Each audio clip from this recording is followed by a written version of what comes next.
The DJ cut the music just as my daughter's fiancé raised his glass. To the man who mopped floors so she could wear white tonight, he laughed. Laughter scattered. Then silence. Eyes avoided mine, even hers. A waiter slid the final bill toward me.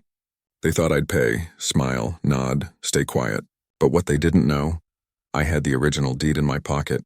My house, my legacy, my name, all trampled tonight. Who fed him this lie? How long was this planned? And why here in front of everyone? I was still nursing the burn of last night when she rang the bell. I opened the door expecting an apology, or at least a trace of guilt in her eyes. But instead she handed me a plastic garment bag and a folded receipt. "You can return the tux," she said, her voice like chipped glass. "It's in your name anyway." I looked at the receipt. Her name wasn't listed. Neither was mine. Just a dry, lifeless number tied to the final cost. "You came all the way here to hand me this?" I asked. She didn't answer. Instead, she looked past me, scanning the walls she used to call home, as if something once sacred now felt foreign. "You paid for the tuxedo," she finally said. "That doesn't make you the father of the bride." Her words landed harder than last night's toast. I stepped aside, letting her in out of habit more than invitation.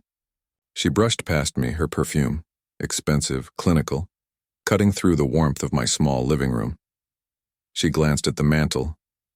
"The photos were gone. Where are they?" she asked. "In a box. Since you chose not to remember me, I chose to forget you." Her eyes twitched, but she masked it quickly. "It wasn't personal. You're just not who I thought you were." I stepped to the old drawer and pulled out the small object I hadn't looked at in months. A brass key, tied to a red ribbon. The ribbon was faded now, the knot slightly frayed. It was a gift from her years ago. The key to her first bicycle lock. She gave it to me with a note that read, "You unlock everything, Dad." She saw it in my hand and said nothing. I gently placed it on the coffee table between us. "You remember this?" I asked. She stared at it but didn't answer. Instead, she dropped a folder onto the table. "You'll want to sign this. What is it?" "A release," she said, "for the wedding footage and photography. Since you're not listed as an official contributor, the videographers need consent to use your face in the group shots." My laugh came bitter and slow. "So I'm good enough for the background but not the billing?" "It's just legal stuff, Dad. Don't take it so personally." "Don't take it personally?" I repeated. "He called me a janitor in front of 200 people. Her eyes narrowed. "And aren't you?" I swallowed hard, tasting the sting of old shame. "I cleaned schools for 30 years to give you a better life. And I'm grateful." "No, you're not." She sat down now on the edge of the couch, the release form between us like a battlefield map. Her diamond ring caught the sunlight, flickering like a lie. "He wants you out of the house," she said. I stiffened. "What house?" "The one you live in. The one Mom left behind. Technically, it's part of the marital trust now. You've been living there rent-free since her passing." I nearly laughed. "Your mother gave me that house. It was in her will." She smiled cold. "Her original will, not the revised one." A pause. "What revised one?" She didn't blink. "The one she signed when she got sick. The one you never saw." I stood, heart pounding like a bass drum. "You forged something." "No," she said calmly. She just realized where her legacy should really go. I reached for the key, gripped it hard enough to leave a mark in my palm. "You can't take this from me. You think I want your rusting roof and broken heater? I want you gone because you're in the way." There it was, naked, brutal. In the way of what? Our future. Mine and Evan's. He's an architect. He has plans for the land. Bigger things than memories and mop buckets. I didn't say a word. Just stared at her. This girl I once carried on my shoulders through fireworks and fairgrounds. This woman now full of paperwork and poison. "You'll leave eventually," she said. "So why not with dignity?" I let the silence hang. Let it stretch so long she shifted in discomfort. "I won't sign," I said. She rolled her eyes. "We'll see about that." As she walked to the door, she turned one last time. "Oh," she added, "we're getting the locks changed next week. Just letting you know." I stared down at the brass key in my hand and wondered, was this really the last door it would ever open? "They didn't even list you as father of the bride," the diner waitress whispered. I didn't plan to go out that morning. But the silence in the house was louder than any voice I'd ever heard. So I grabbed my coat, left the brass key on the table, and walked to the diner, the same diner where her mother used to meet me for Sunday breakfast. The same booth I took her to after her first spelling bee. Now even the coffee felt bitter. As I stirred in the creamer, Mary, the waitress who'd known me for years, bent low to refill my cup. Her hand trembled slightly. "They didn't even list you as father of the bride," she said quietly, eyes darting around. I blinked. "What?" "In the program. It just said given in love by Evan's family. Nothing about you." The words didn't register at first. But as she walked away, I saw the other patrons glancing my way. A group of 3 women in church hats, 2 young men from the hardware store, a teenager pretending to look at his phone. The silence wasn't silence. It was whispers with shape. I stood and left a 10 on the table. As I reached the door, one of the church women spoke, loud enough for me to hear. "Didn't he used to mop the school gym?" Laughter, quick and sharp, like broken glass in a basket of linens. The cold air outside felt warm in comparison. Back home, I found her car parked in the driveway. The new one I didn't recognize. The one he probably co-signed for. She was already inside the house when I opened the door. "Hope you don't mind," she said, thumbing through a drawer. "Just needed to grab some old documents." Evan's looking into refinancing. I looked around. Picture frames were gone from the walls. My framed retirement certificate was leaning against the baseboard. "Crooked. You redecorating?" I asked. "Just updating." Evan has vision. Wants to open the space. I walked to the kitchen, hands cold. "What do you want, really?" "To finalize things." She pulled a paper from her handbag and slid it across the counter. "This is an ultimatum. Dad, either you sign the quitclaim deed and let us assume the mortgage, or we go to court." I scanned the paper. It was dense, legal, and smelled like fresh ink. "Why now?" I asked. "Why this way?" She hesitated, then said something I'll never forget. "Because I'm tired of pretending you're not holding us back." I didn't respond, just looked at the key still on the table, dull under the morning light. "You've had your time," she said. "Now it's ours.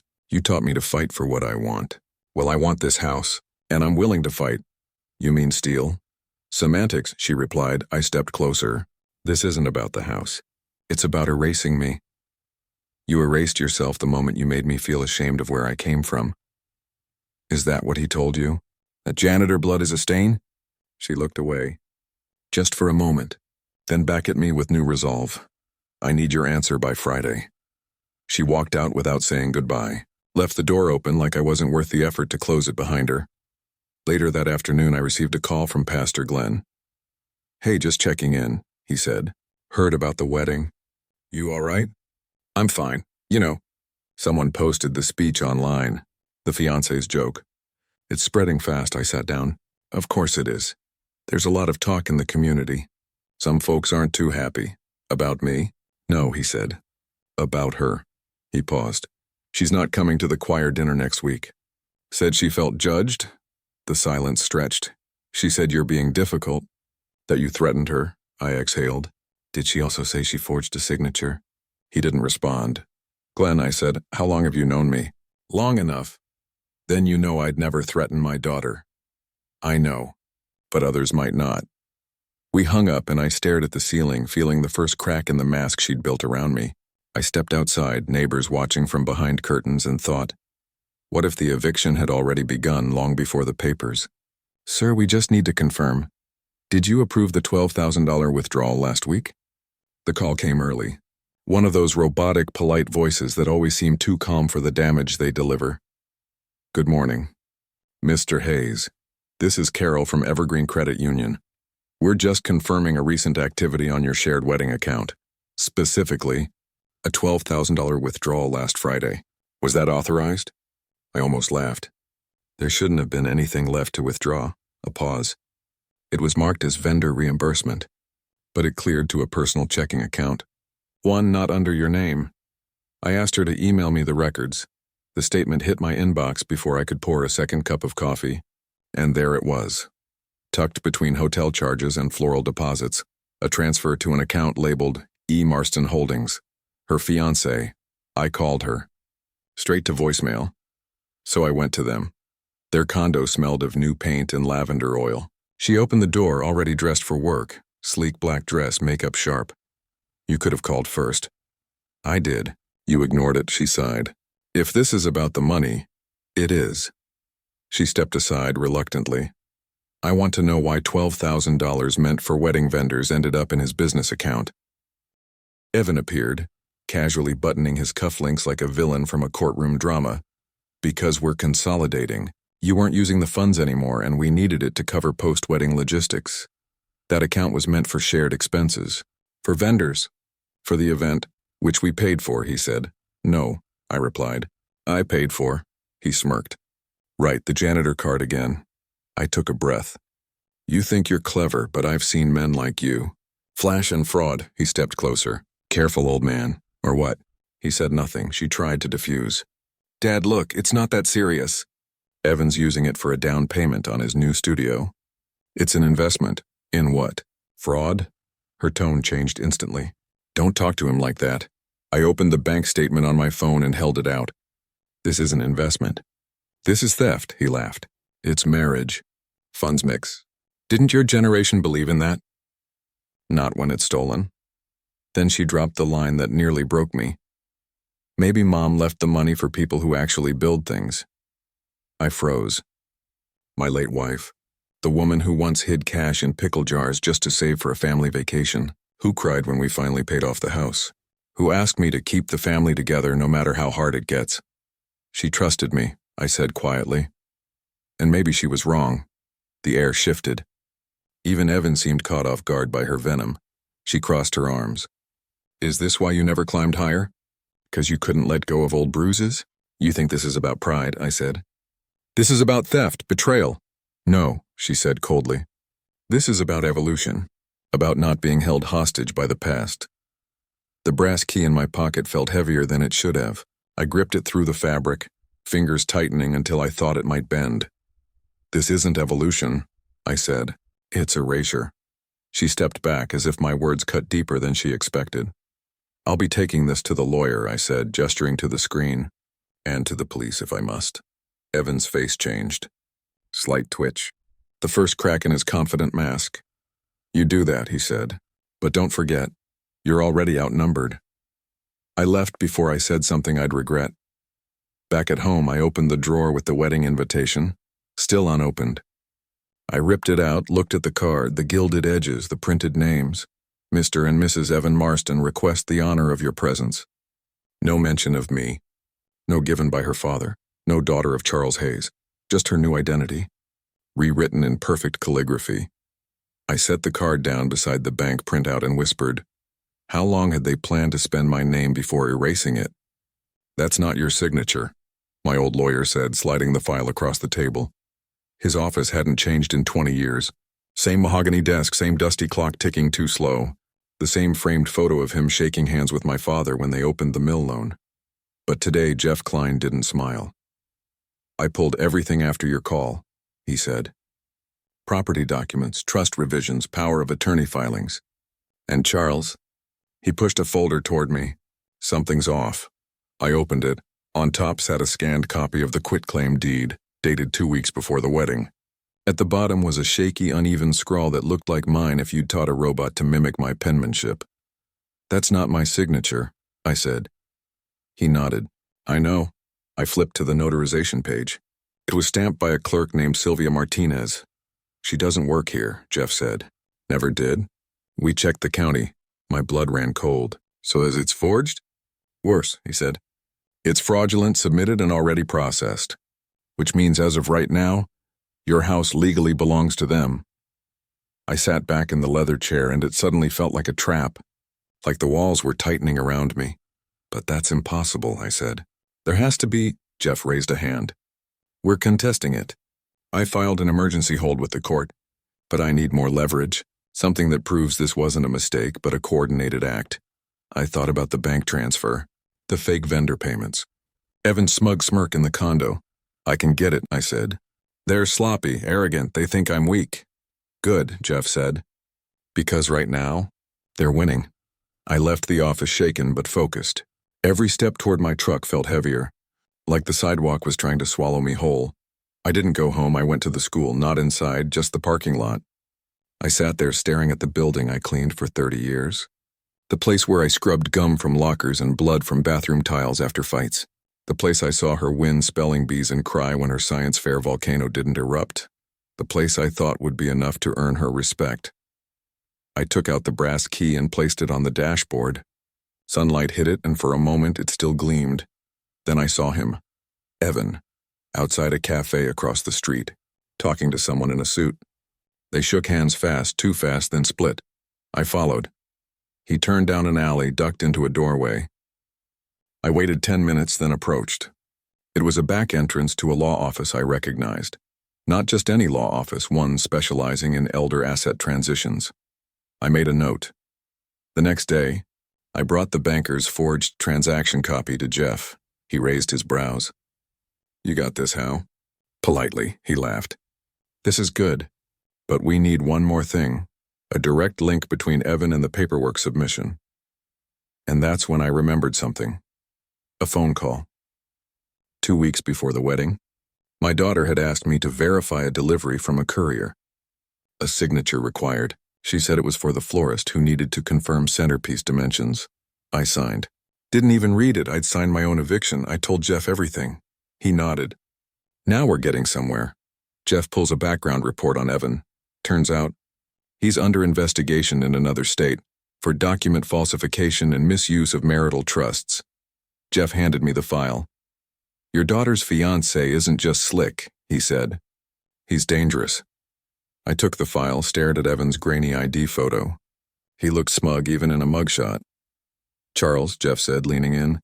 "You want to bring them down?" I didn't speak. "You want to win?" I nodded once, "Then meet me at the bank tomorrow. Bring the deed. The original one, if you still have it. I do." "And Charles?" "Yeah?" "Don't sign a damn thing else." I opened my safe that night, pulled out the real deed, and whispered to myself, what else had she signed? That she never read? "Mr. Hayes," the banker said, glancing nervously at the screen. "This signature isn't just wrong, it's reversed." The bank lobby was quiet. Too quiet for a Friday. Jeff had arranged the meeting through back channels. Said we needed a private room, no distractions, and no assistance.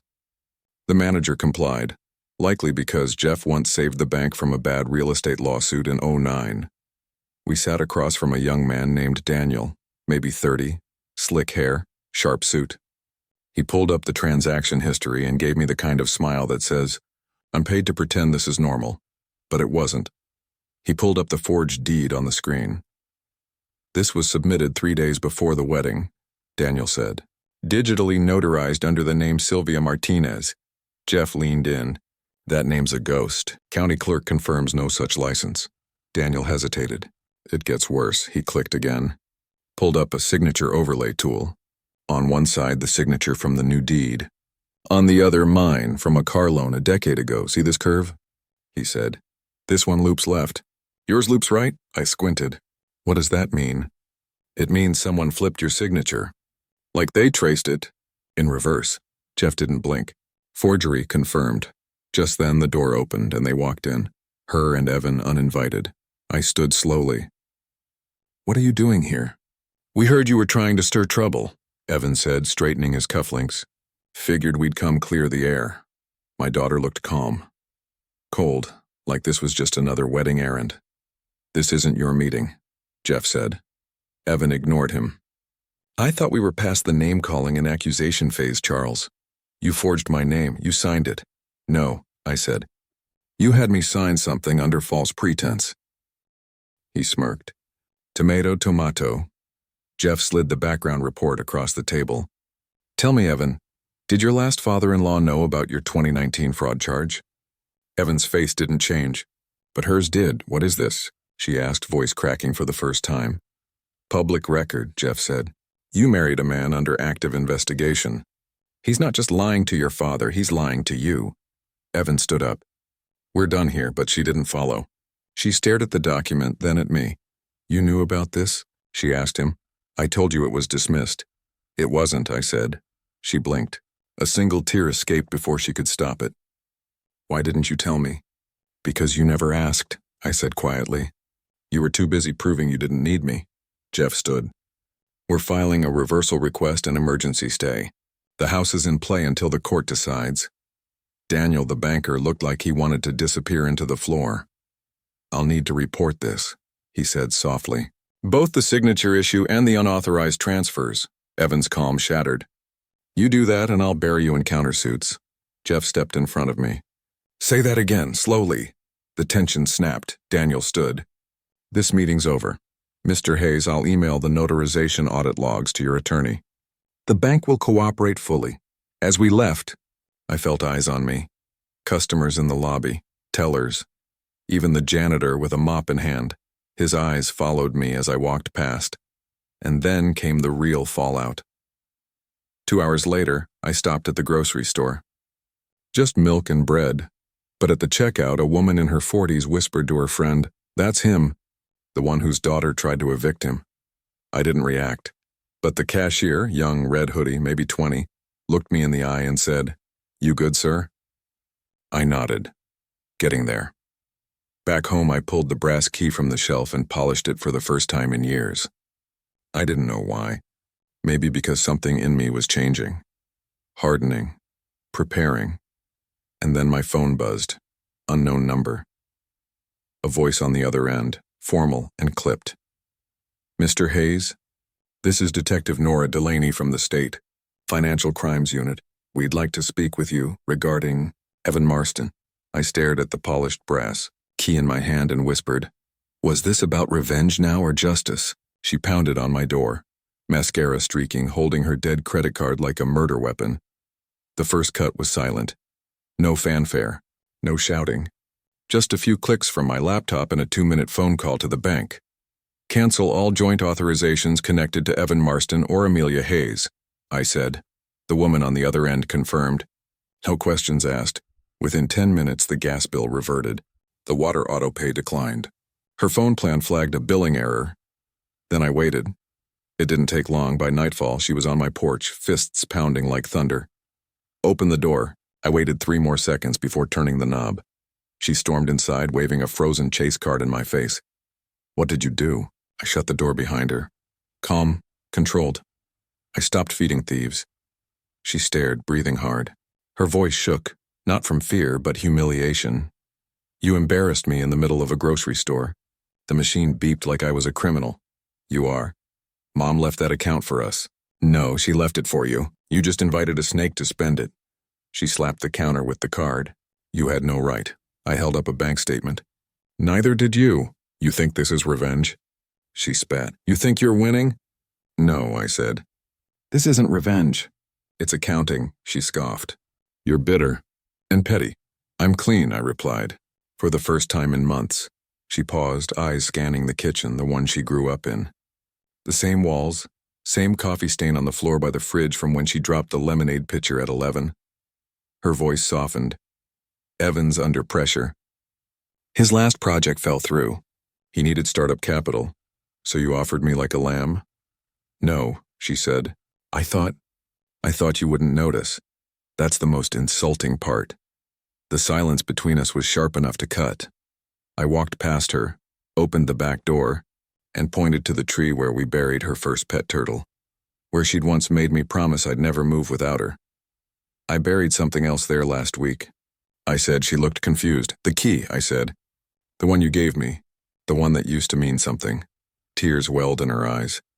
"I never wanted this to happen." "You let it happen," I said. "You let him happen." She turned to leave, but stopped at the doorway. "We're changing the locks." "You should know," I nodded. "Do it." "You're not going to fight?" "I already have."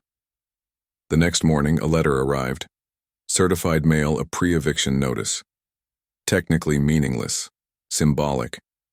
But symbols matter. I opened it, read every line, then lit it over the stove and let the ashes fall into the sink. Later, at the bank, Daniel greeted me with a faint smirk. "You were right," he said. "They tried another withdrawal. Flagged and blocked." I nodded. "Thanks." He lowered his voice. She looked embarrassed. He looked scared. "Good," I said. On the way home, I stopped by the town cemetery. Her mother's grave was still spotless. Someone had placed fresh flowers. Maybe her, maybe not. I knelt beside it and whispered, "I'm sorry. I waited too long." Then I pulled out the backup copy of the original will, signed and notarized before her health declined. Symbolic object. The brass key now rested inside a sealed envelope labeled, "For court submission only." That evening, The doorbell rang again, not her this time, a process server. He handed me a thick envelope. Restraining order, he said, filed by Amelia Hayes. I stared at the document, blinking slowly. She says you're emotionally volatile, a threat to her marriage. I signed the delivery slip, took the envelope, and shut the door without a word. Have you ever been punished for cutting off someone you loved because they drained everything you gave? I sat down, placed the restraining order next to the envelope with the brass key, and waited. If they wanted war, they were about to meet the man who built his life cleaning other people's messes. The knock was sharp, official, and came with a badge. Mr. Hayes, we need to talk. I hadn't been asleep long when the knock came. 3 raps, fast, firm, and final. Through the peephole stood a uniformed officer and a plainclothes detective. A cruiser idled behind them, lights off but engine humming like a threat. I opened the door slowly, the brass key in my hand out of instinct more than need. Mr. Charles Hayes? Yes. I'm Detective Delaney, Financial Crimes Division. This is Officer Brett. We received a formal complaint regarding cyber intrusion, financial harassment, and potential identity theft. Mind if we step in? By all means, I said, stepping aside. Would you like coffee with your false accusations? They sat across from me in the living room, the same room where she once unwrapped birthday gifts on that worn-out carpet, where her mother nursed her through chickenpox. Now it held the weight of betrayal. Delaney opened a slim notebook. Your daughter and her husband claim you accessed their accounts without authorization. I slid the banker's document across the coffee table. This is a record of the withdrawal they made using wedding funds. I never touched their accounts. They touched mine. Delaney reviewed the paper, then looked up. Do you have documentation proving this account belonged to you exclusively? I opened another folder, neatly prepared by Jeff bank account application. Initial deposit records, my signature. Her name added only as a temporary signer for vendor access. Delaney nodded. And this withdrawal here wasn't for a vendor. Went straight into a private business account under Evan Marston, she scribbled. What about the accusations of verbal threats? I raised my eyebrows. They say I threatened them after they stole my house and emptied my account? Did you? I said the word thief. If that's threatening now, then truth must be illegal. Delaney's mouth twitched, almost a smile. She tapped her pen. Can you provide a list of items they've removed from your property? They haven't taken physical property yet, but they filed an eviction claim using a forged deed. Forged? I handed her the overlay printout from the banker, the one showing the reversed signature. Officer Brett leaned over to examine. That's obvious. Delaney's tone changed. Okay, Mr. Hayes, I'm not here to arrest anyone today, but I'm here to assess whether this is civil or criminal. I nodded. I want them investigated. And I want the restraining order overturned. She stood. The restraining order hearing is next week. Show the judge this evidence. It's compelling. And Evan? She paused at the door. We're opening a file. But off the record, men like him don't stop until someone stops them. As they left, I watched from the window. My neighbor, Todd, the one with the flagpole and perfect hedges, stood in his yard, phone in hand, pretending to scroll. He wasn't scrolling, he was watching. They all were. That night, I got a text from Pastor Glenn. Heard you had company. Everything all right?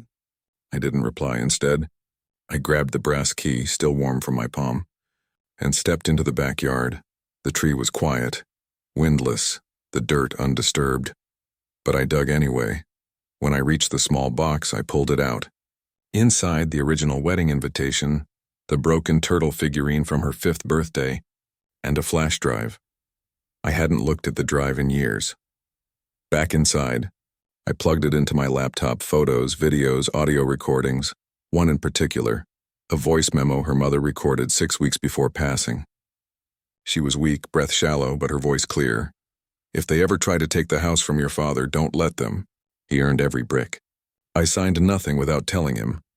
I stared at the screen, not breathing. The metadata confirmed the date. Unedited proof.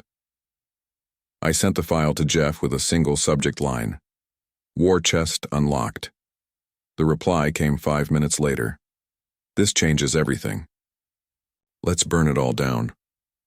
I leaned back, letting the words of my dead wife echo in my ears because maybe, just maybe, I wasn't the one on trial anymore.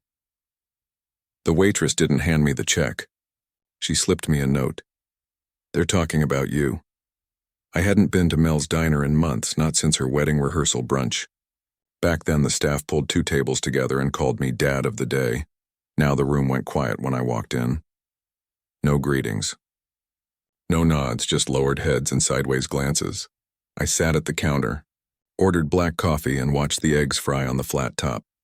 The young waitress, Ashley, with the messy bun and kindness in her eyes, placed the mug down gently. But instead of the check, she slid over a folded napkin. "They're talking about you. Be careful," I looked up. She didn't meet my eyes, just turned and walked off like nothing had happened. Behind me, I heard the rustle of whispers. "Evicted his own daughter?" "No, she forged it, I heard." "Janitor money still green, ain't it?" "Heard the fiancé's got charges." I turned slightly. A few booths over sat Gloria, the town librarian, and Mr. Duggan from City Records, both staring straight through their pancakes. Then Gloria leaned forward and said, not to anyone in particular, "You know, I always thought that girl married up too fast." The tension in the room cracked like old leather. Later, outside the diner, a man in a baseball cap flagged me down. "You don't know me," he said, "but I work over at City Zoning. Evan tried filing a renovation permit on your property. Didn't go through, wrong ownership paperwork. But the guy's name lit up our system. Someone's watching him." I nodded slowly. "Thank you. Just be careful. He's not just arrogant, he's dangerous." That word again. Dangerous. Back home, I dusted off the small memory box I hadn't opened since her high school graduation. Inside, old report cards, birthday cards I never threw away, and a tiny brass turtle figurine with chipped green paint. Her first ever gift to me from the school fair. Symbolic object. I placed the figurine beside the brass key on my nightstand. Side by side. Silent witnesses. That evening, I attended church for the first time in weeks. When I stepped into the vestibule, conversations paused. Heads turned. Then slowly, Pastor Glenn walked up and embraced me. Loud enough for everyone to hear, he said, "Welcome back, Charles. We've missed your wisdom."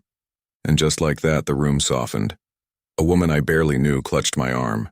"You didn't deserve what they did to you." Another whispered, "She'll regret it. Just give it time." But the biggest twist came after service. Outside in the parking lot, a teenage boy approached me. "I'm Evan's brother," he said quietly. I blinked. I didn't know he had one. "He doesn't talk about us. We're from his first family, the one he tries to erase." He handed me a folder. "What's this?" "Everything. Tax fraud, fake business licenses, 2 name changes. He's a scam artist, Mr. Hayes, and he's done this before. He targets women with grief, family wealth, or land, then drains them." I opened the folder. Dozens of pages, photos, emails, signed affidavits. "Why are you giving me this?" "Because you're the first one who fought back." As I drove home, the brass turtle shifted on the seat beside me. Like it too, had heard the truth crawling out from under all the lies. "What would you do if your whole town watched you fall and then turned around just in time to see you rise?" "Mr. Hayes, the order's been reversed, and now it's her who can't come near you." The courthouse smelled like floor wax and fear. I sat on the left bench, Jeff beside me, briefcase resting on his knees. Across the aisle, she sat with Evan, clutching her purse like it might shield her from judgment. She wouldn't look at me. She hadn't since the bank meeting. The judge entered. Gray suit, tired eyes. She adjusted her glasses and opened the folder with our names. "This is the hearing for restraining order review between Amelia Hayes and Charles Hayes. Both parties present?" Jeff stood. "Charles Hayes present. We're also submitting evidence to contest the original order. Fraudulent basis, no credible threat, and retaliatory motive." Evan smirked. He whispered something to her. She didn't smile back. We presented everything. The reversed signature analysis. The audio from her mother's final voice memo. The financial logs showing Evan drained the joint account. And finally, the folder from Evan's estranged brother. It hit the courtroom like a slow-moving avalanche. Quiet. Steady, devastating. Jeff ended with this, "Your Honor. My client raised this woman, paid for her wedding, trusted her, and when he refused to be erased, she weaponized the system to silence him." The judge looked over her glasses at my daughter. "Ms. Hayes, do you have any evidence, any To support your claim that your father poses a danger to you. She opened her mouth, then closed it. Evan leaned in. Say something, he whispered, audible to the first row. But she didn't. After a long pause, the judge sighed. Restraining order denied. Effective immediately. Mr. Hayes is free of all imposed restrictions. Additionally, we are opening a separate investigation into property fraud and signature falsification. Court is adjourned. The gavel echoed louder than it should have. Evan stood up too fast, knocking over his chair. She stayed seated. As I walked past them, I didn't stop, didn't gloat. But I did whisper one sentence as I passed. Tell him the turtle remembers. Back at home, the symbolic object was waiting. The brass key, polished now. Gleaming beside the little turtle. I placed the reversed signature printout beneath them both, like laying trophies at a shrine. That night, Detective Delaney called. Mr. Hayes. We've confirmed that Evan used a false notary ID in another state. Charges are being drafted. They'll likely be federal. I closed my eyes, let the sound of her voice soak in. I also spoke with Amelia, she added. And she's conflicted, angry. But she's starting to understand who she married. I didn't reply. Instead, I asked one question. What happens to a man like him when the lies collapse? Delaney paused. They try to find another host, or they implode. 2 days later, I saw the implosion begin. A process server arrived at their condo. Eviction notice, served to Evan Marston. Landlord said the last rent check bounced. Credit flagged. Bank accounts frozen pending fraud. Investigation, the man who tried to erase. Me was now being erased by every institution he once manipulated. My daughter called that night, first time in weeks. I need to talk, she said. Then, come over, I replied. But not with him, she hesitated. He's gone. Took the car and left this morning. No note. And now you call? I know, she paused. Dad, what do I even say? Try starting with I was wrong. Tears filled her voice. Can I come tomorrow? Come early. Coffee stronger in the morning. As I cleaned the kitchen, I passed the table where her high chair once stood, and wondered, was there anything left to rebuild? She lost her job, Jeff said. HR found her name on the forged forms. It started with a voicemail. Jeff's voice, clipped but clear. She lost her job, Charles. Effective immediately. HR found her name on the forged documents Evan submitted. There's no criminal charge yet, but she's out. I stood at the window, phone in hand, watching leaves blow across the porch. The same porch where she used to leave glitter art for Mother's Day. The same porch where Evan stood, calling me a janitor in a $1,000 suit. Now it felt clean again. Empty, but clean. Later that day, her number popped up on my screen again. I let it ring 4 times before answering. Dad, she said, no pretense in her voice this time. Can I still come over? I made extra coffee, I said. She arrived alone, no makeup. Hair tied back like when she was a teenager late for school. She sat at the kitchen table, stared at her hands, and said nothing, so I waited. Finally, I got fired. I know. They said I knew about the fraud. I didn't.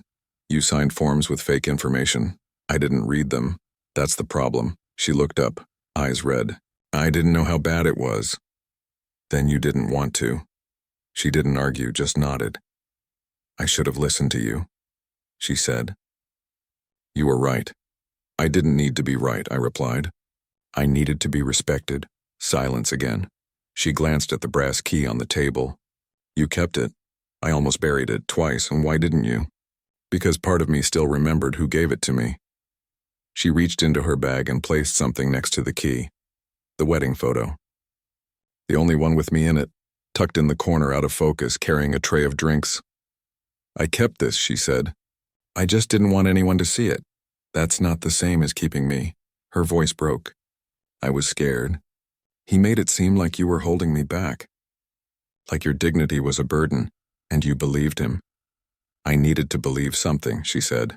Anything that made me feel like I earned my life. I sat across from her. We weren't father and daughter then. We were 2 people trying to remember how to be family. I lost the job, she said. Creditors are calling. Evan's gone. His number is disconnected. You think he ran? No, she said. He just moved on to his next mark. I stood, walked to the drawer, and pulled out the turtle figurine, the one with chipped green paint and faded eyes. She gasped. I thought I lost that in high school. She whispered. No. You gave it to me. Said it was my guardian. She smiled faintly. I was a weird kid. You were a good kid. You just forgot that. She stared at the turtle like it held every memory she ever tried to forget. Dad, she said, can I stay here? Just for a while. I looked at the brass key. At the turtle. At the silence between us, not yet, I said. You need to clean up what you helped break. She nodded. Can I come back tomorrow? Yes, but tomorrow we start talking about restitution. I'll do whatever you ask. No, I said. You'll do what's right. That's different. That night I received an email from Detective Delaney. Update Evan Marston body. Arrest warrant issued in Oregon. Federal agents picked him up crossing state lines using a fake ID. Multiple charges. We'll need your testimony soon. I closed the laptop, turned off the lights, and sat in the quiet. Symbolic object. I placed the turtle and the brass key back in the memory box, but this time, together. Not buried. Not hidden, just waiting. She left a note on the kitchen counter before heading out. Thank you for not letting me destroy everything. Would you like to share something, Brother Hayes? The pastor asked, and the room fell still. Sunday morning sunlight poured through stained glass like fire caught in glass jars. I hadn't spoken at church in years, but when Pastor Glenn paused halfway through the service and said, Would you like to share something, Brother Hayes? The room went silent. Every eye turned to me. My daughter sat 3 rows back, head down, shoulders tight. I stood slowly, walked to the pulpit. My hand brushed the old wood where her mother once sang hymns. I wasn't planning to speak today, I began, but sometimes silence sounds too much like guilt. No one moved. I've made mistakes. Been too proud, too quiet, too willing to believe that love could protect itself. A few people nodded. I raised a daughter with everything I had. Time, sweat, faith. And I watched her fall into the arms of a man who smiled like a friend but spoke like a thief. The murmurs started. Soft at first, I was called a janitor, laughed at in public, erased from a wedding meant to celebrate family, and nearly signed away everything I built because someone said I should step aside. Now the room was tense, thick. But I didn't come here to ask for pity, I said. I came here to remind someone, maybe everyone, that dignity doesn't retire. It doesn't fade, and it damn sure doesn't sign itself away. There was a low amen from the back, and if any of you ever wondered why I didn't fight back sooner, it's because I believed love was enough, that my daughter would see what I gave. I turned toward her, and now she does. She looked up, eyes wet, lips trembling. Then the real shock came. From the left aisle, a woman stood. Late 40s, nervous hands, voice barely audible. I need to say something too. Pastor Glenn gave a hesitant nod. I'm the notary who processed the fake signature. Evan paid me. Told me it was just a copy for a wedding file. I didn't ask questions. I didn't know it would be used to steal a house. Gasps broke the silence. You're saying he bribed you? Someone asked. She nodded, trembling. He said it was just a backup for family records. I didn't check the file. I was wrong. My daughter turned in her seat, stared at the woman like she was seeing the last piece of the puzzle fall into place. I want to testify, the woman said. I want to make it right. Pastor Glenn stepped forward, placed a hand on her shoulder. You will. He turned to me. And Brother Hayes, you've reminded us today that humility isn't weakness and that justice doesn't always wear a robe. Applause rose slowly. Hesitant, then full. Not for drama, for truth. Outside after the service, people waited. Neighbors who once crossed streets to avoid me now stood with open palms. You raised her right, even if she forgot it. You held your ground. God bless you. Charles, each handshake restored something. Not pride, but position. As I reached the sidewalk, my daughter stood waiting. Dad? She said quietly. I didn't know about the notary. I believe you. I looked around at the faces watching her. I feel like I'm walking through ash, she whispered. Then start. Rebuilding, she nodded. Then reached into her bag. I found this, she said, holding out the red ribbon. The one that used to tie around the brass key. I want you to have it back. I took it, tied it around the key again, a little frayed, but still strong. As we walked side by side through the church crowd, I realized something. Redemption doesn't erase damage, but it does remind the world you're still standing. I rewrote my will that morning with not a single mention of her name. The pen felt heavier than usual, maybe because it carried 30 years of sacrifice and 2 years of betrayal. I sat at Jeff's office, the new will in front of me, simple, clean, brutal, not a single mention of her. Sure about this? Jeff asked, glancing over the document. She inherited my love. She burned it. This is the firebreak, he nodded. We'll notarize today. File it this afternoon. I passed him a second envelope. Add this too. He opened it. Inside was a copy of the scholarship endowment. For janitorial workers and their children, I said. Named after my wife. Jeff blinked. You're putting the wedding funds into this? All of it. Every cent she stole, I'm redirecting. That money was meant to build something. Now it will, he smiled. She'll hear about this. Probably today. I hope she does. I walked out of the office lighter, then drove straight to the City Hall press office. The receptionist looked up. Can I help you? I'd like to make a public donation announcement. To what organization? I handed her the press statement. She read the heading aloud. The Margaret Hayes Legacy Grant supporting the dignity of labor. When I stepped into the rotunda 10 minutes later, the mayor was already waiting. Apparently, the city had heard rumblings about my case, about Evan, about forged deeds and flipped signatures. Now, they saw the aftermath. I stood at the podium, brass key in one pocket, turtle figurine in the other. This grant, I said into the mic, is for every man and woman who pushed a mop down a hallway and was told they didn't matter. Flashbulbs clicked. Reporters scribbled. I was told I was just a janitor by a man who lives off stolen names. A man who thought clean floors were beneath him. A man who tried to take my house and erase my history. I paused, letting the words settle. But dignity, I continued, doesn't come from titles or tuxedos. It comes from standing up when the world says kneel. Applause erupted. City staff, teachers, even a few strangers who had come just to hear me speak. One camera zoomed in on the brass key I held up. This used to open my daughter's bike lock. She gave it to me as a child and said, "You unlock everything, Dad." Years later, she tried to change the locks on my home. I stepped back from the podium. And now, she can't change a damn thing. Outside, a local journalist stopped me.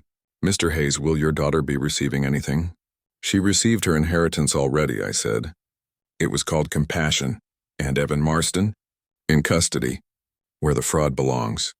I drove home to find her parked in the driveway. She wasn't crying. She was holding the plaque. The new one, a brass plate engraved with her mother's name. Beneath the scholarship title. "You donated it all?" she asked. "Yes.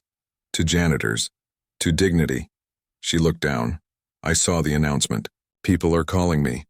"Good. Calling me a thief's wife, a spoiled child. You earned that." "I know." She looked up. "Can I help? With the grant?" "No," I said. "But you can explain to every applicant why it exists." She blinked. "I'll do that." Symbolic object. I placed the brass turtle onto the plaque. It sat perfectly, like it belonged there all along. As I watched her walk away with the plaque in her arms, I realized, sometimes revenge isn't about breaking someone. It's about building something they'll never be able to touch. She knelt at the threshold, rain soaking through her dress, whispering, "Please, just let me in." It had been raining since dawn, a steady, relentless drizzle that felt less like weather and more like a cleansing. I was in the kitchen when I heard the knock. Not sharp, not angry, soft, hesitant. When I opened the door, she was kneeling, the same woman who once locked me out of my own house. The woman who looked away when I was mocked at her wedding. The woman who handed me a receipt for a tux I bought with pride. Now soaked to the bone, mascara streaked. "Knees muddy, please," she said. "Just let me in." I didn't move. "I'm sorry." She lowered her head like a child caught cheating on a test. "I've lost everything." "I know," I said. Her voice cracked. "You were always the one who made things right. Even when we didn't deserve it. I stepped onto the porch, looked down at her. What do you want from me? A chance. To what? To be your daughter again. The silence between us was louder than the storm. I reached into my pocket, held out the brass key. She looked up at it, recognition flashing in her eyes. You remember this? She nodded. You used to wear it around your neck when I had nightmares. I placed it in her palm. She clutched it like it was still warm. There's no door this opens anymore, I said. We changed the locks. I don't care, she whispered. I just want to start over. I can't erase what you did, I said. You lied. You signed papers without reading them. You let a man turn you into a weapon. I know. You tried to ruin me. I know. Then why should I trust you again? She looked up, eyes not defensive, not rehearsed, just raw. Because you're still standing, and I want to learn how to do that. I stepped back. Come inside, I said, but not to stay. Not yet, she nodded. Didn't argue. Inside, I handed her a towel and a seat. Made her coffee. The same mug with the chip she gave me on Father's Day years ago. She sipped slowly. Thank you, she said. I'm not done, I replied. You're going to speak. To the scholarship board. To the news if they ask. You're going to tell the truth. I will. And you're going to volunteer, mop floors, clean classrooms. Not because it redeems you, but because it humbles you. I want to. And one day when a child asks you who you are, you're going to say, I am the daughter of a janitor who never stopped cleaning even when the mess was me. Cried then, not out of guilt, but out of relief. We sat in silence as the storm passed. The brass turtle sat on the table between us. She reached for it, then paused. May I? I nodded. She turned it over in her palm, smiled faintly. I forgot how small it was. No, I said. You just grew too big for it. She looked at me. Can I stay tonight? Just tonight. I stood, walked to the back door. Opened it. No, but I'll drive you home. And tomorrow, we start building. As she stepped into my truck, still holding the brass key, I whispered, some doors stay locked for a reason, but others, they wait for the right knock. At the next church wedding, I found a folded note on my seat. You made us all proud. Weddings used to sting, even small-town ones, like the one I sat at now, back in the same church, same rows of white flowers, same out-of-tune string quartet. But this time was different. This time, I sat in the second row, not the shadows. This time, people nodded when I entered. Whispers weren't daggers now. They were thread. He stood his ground. Did you see the grant he made? God bless him. The bride wasn't my daughter. But she was the daughter of the woman who once handed me a free cup of coffee when the world turned on me. Her name was Clara. And when she passed me walking down the aisle, she winked. Tucked on my seat was a folded napkin. Handwritten. You made us all proud. After the vows, during the reception, a man approached me with a camera crew. Mr. Hayes? Channel 4 News, could we get a quick word? I nodded. What message would you give fathers watching this? Fathers who feel erased? I looked at the camera. Keep the key. Even if they change the locks, he blinked. I'm sorry? I pulled the brass key from my jacket pocket. This doesn't open a door anymore. But it reminds me what I built, and what I refuse to let go of, he smiled. Powerful. And the turtle? He asked, glancing at the lapel pin on my chest. A reminder. That slow doesn't mean weak. It means deliberate. Later that evening, I walked home, past neighbors who waved now, past kids who shouted my name instead of looking away. At my doorstep, she waited. Not in tears, not in shame, in jeans and a volunteer badge. I helped clean up after the reception, she said. Floors were sticky. I smiled. Good. She handed me a brochure. The scholarship fund we'd created had already received its first 12 applicants. Kids of night custodians, bus drivers, groundskeepers. I told them I'm the assistant coordinator, she said. Is that okay? Only if you never forget the title you used to run from. I won't, she whispered. Ever. We sat on the porch as the sun dipped low.